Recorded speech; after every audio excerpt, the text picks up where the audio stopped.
하고 얼굴이 하얗게 되고 3일 동안 젖이 안 나왔어요. 네. 출혈이 너무 심해서. 그런데 이 친구들이 제가 해서 걱정이 된 거예요.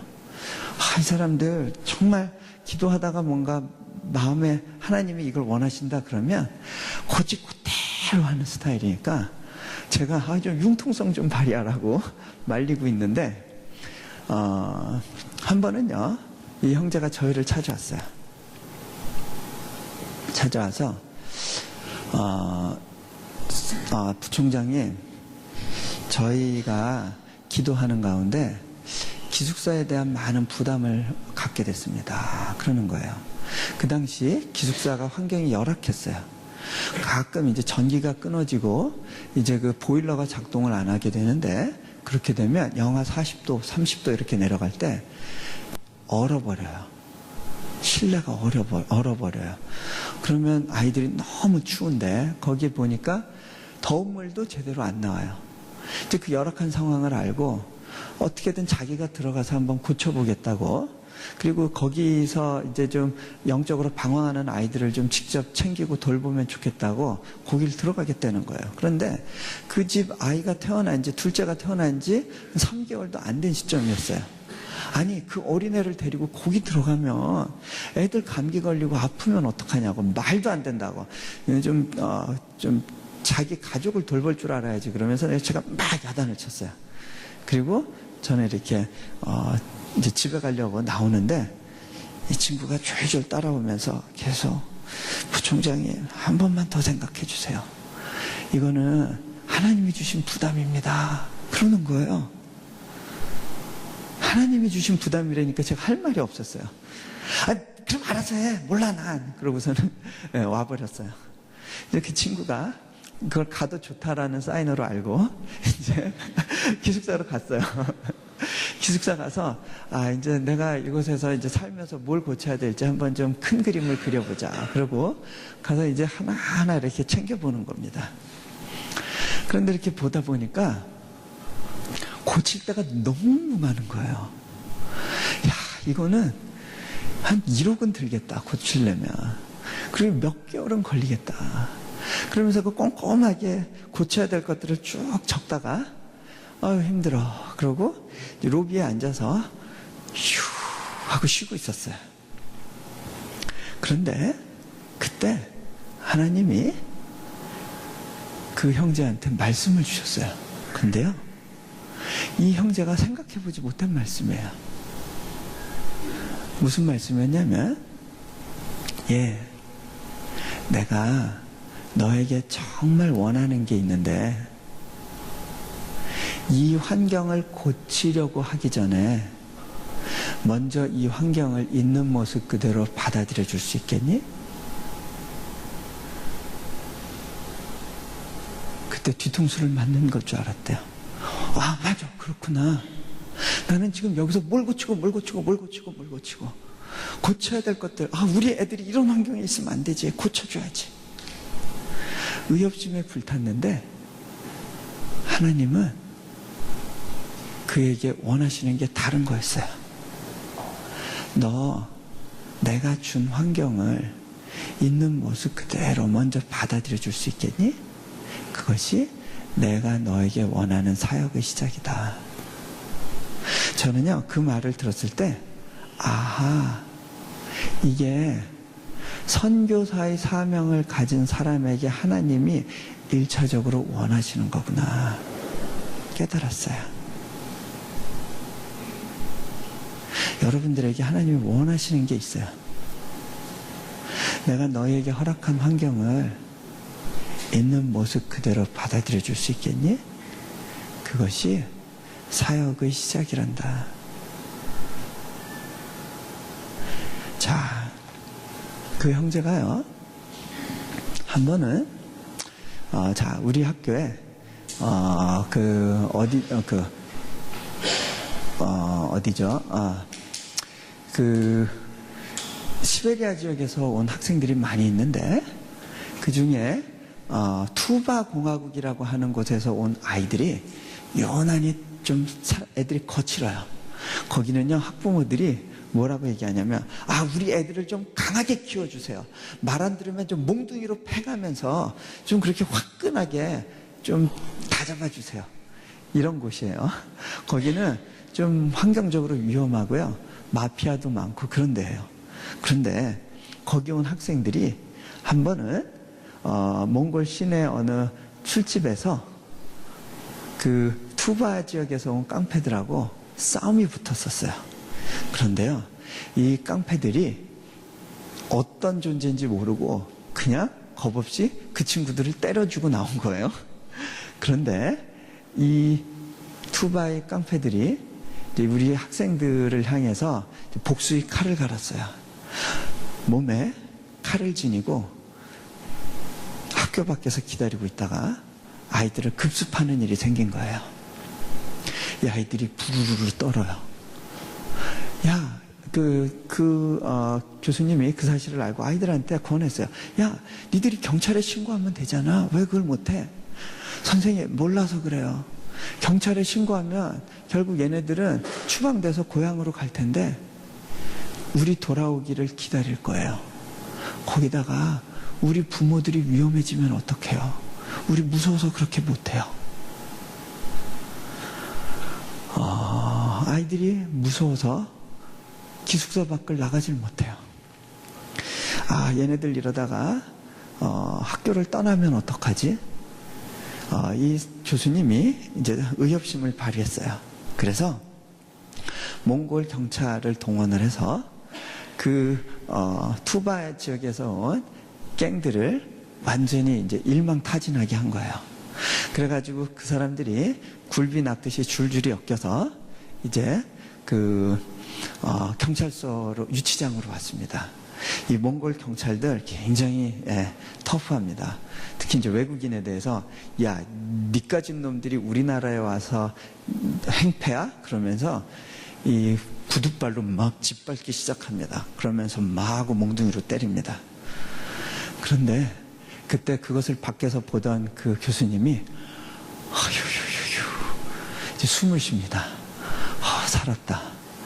그때까지 긴장하고 있다가 휴 하고 거기 의자에 앉아서 천정을 보고 있는데 하나님이 또 생각지도 않은 말씀을 주신 거예요. 뭐라고 말씀하시냐면,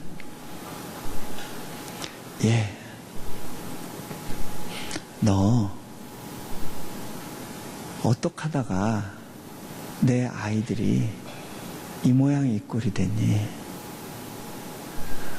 아니, 자기가 그 위험을 무릅쓰고 갱들을 그렇게 소탕하는 일을 했는데 하나님은 너 잘했다, 너무 잘해서 축하한다 이렇게 칭찬해 줄 줄 알았는데 의외의 말씀을 하시는 거예요. 너 어떡하다 내 아이들이 이 모양이 되니? 처음엔 그게 받아들여지지 않더래요. 그러다가 하나님께 고백을 하게 됐어요. 그렇습니다. 당신의 그 사랑 때문에 구원받을 자격이 없는 내가 주님의 은혜를 입었습니다. 그 고백을 했대요. 자, 하나님의 마음이요, 그렇게 우리가 생각하는 것처럼 잘 잡히지 않곤 합니다. 우리가 성경을 알아서 그 기본적인 하나님의 생각을, 그리고 그 마음을 아는 것 같은데 우리 삶의 영역 속에 들어가 보면 하나님의 그 사랑의 깊이가 우리 가운데 참 쉽게 전달되어지지 않는 걸 느낄 때가 있습니다. 참 어렵습니다. 오늘 그분이 특별히 우리를 향해 갖고 계신 마음에 대해서 나누려고 합니다.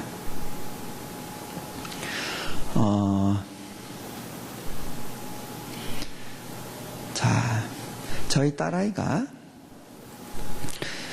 4살 때 제가 이제 외부 집회를 많이 다녔는데 그때 이제 외부에 여러 가지 이제 출장도 많고 그래서 일정이 바쁘다 보니까 일주일 나갔다 왔는데 또 며칠 있다가 또 나가야 되는 그런 상황이 생겼습니다. 제가 아이들한테 야, 아빠 또 나가야 된다 그랬더니 아이들이 이제 화가 났어요. 아빠 또 나가요? 그러는 거예요. 제가 아이들을 무마하려고 얘들아, 아빠가 이번에 나갔다 올 때 한국 들러서 오면 너희가 좋아하는 이마트에서 선물 하나씩 사갖고 올게. 아이들이 신났습니다. 이마트 행복해합니다. 그래서 아빠 잘 갔다 오세요. 빨리 다녀오세요. 저를 잘 보내줬습니다. 제가 한국 갔다가 집에 잠시 전화를 하게 됐습니다. 제 딸아이가 전화를 제일 먼저 받았습니다.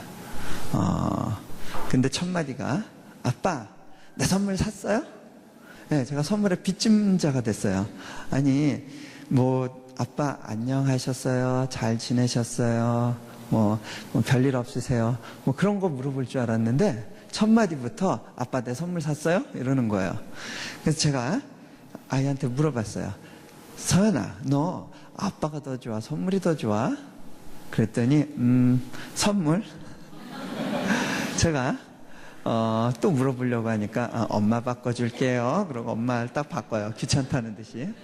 제가 아내와 얘기하다가 그냥 전화 끊기가 왠지 서운해서 여보, 서연이에게 전화 좀 잠깐 바꿔주세요.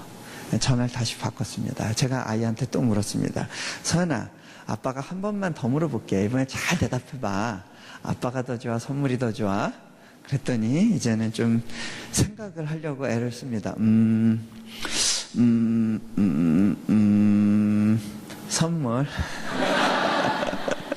네, 제가 선물만도 못하다는 사실을 확인하고 전화를 끊고 나서 잘 이해가 안 됐어요. 이상하다.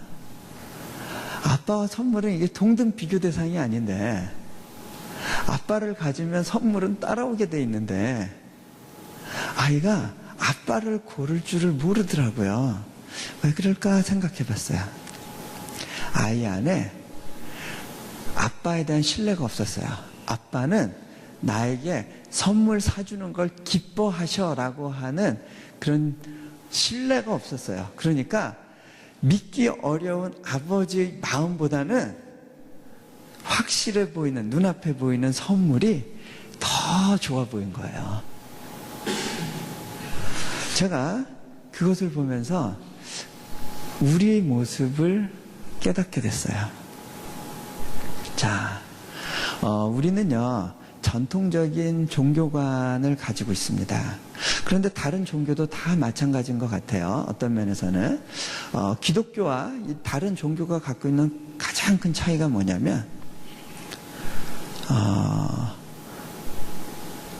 기독교는요, 하나님과의 관계 맺음, 온전한 연합을 핵심으로 봐요. 그런데요, 우리 전통 종교가 갖고 있는 생각은 뭐냐면요, 신을 잘 이용해서 내가 원하는 것을 얻는 것을 목표로 삼아요. 그죠? 자, 그래서 한 예를 들면요, 천지신명한테 빈다.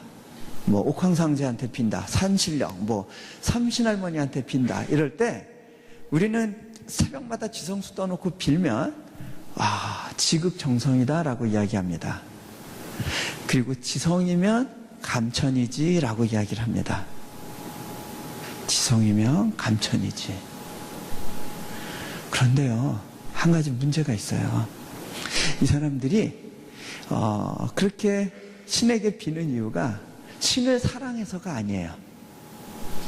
삼신할머니와 늘 같이 있고 싶어요. 삼신할머니가 너무 좋아서 내가 당신에게 지성수 떠놓고 빌겠어요. 이게 아니에요. 삼신할머니라는 존재가 같이 있을까봐 겁나요, 실은. 그 존재는 멀리 있으면 좋겠고, 그냥 가끔 나의 소원을 들어주면 그걸로 끝. 우리가 무당 굿하는 이유가 바로 그런 거죠. 그죠? 무당이 좋아서가 아니에요.